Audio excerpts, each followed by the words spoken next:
யாழ்ப்பாண பல்கலைக்கழகத்தில் ஏற்றப்பட்டிருந்த கருப்பு கொடி, துணைவேந்தர் மற்றும் பதிவாளரிடம் சிஐடி விசாரணை.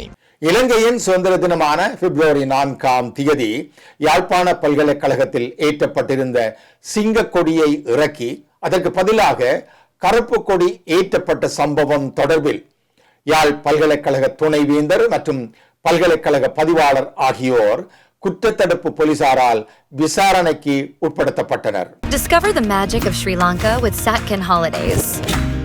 Book your unforgettable adventure today with Satkin Holidays.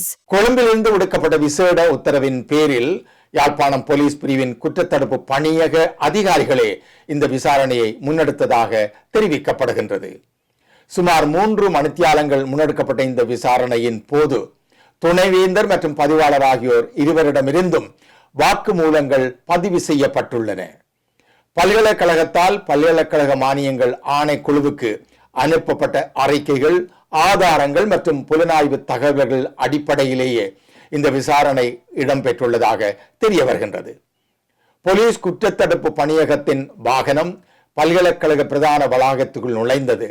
பதிவாளர் அலுவலகத்தில் நீண்ட நேரம் வாக்குமூலங்களை பதிவு செய்தமை மாணவர்கள் மத்தியில் ஒருவித அச்சத்தை ஏற்படுத்தியுள்ளது.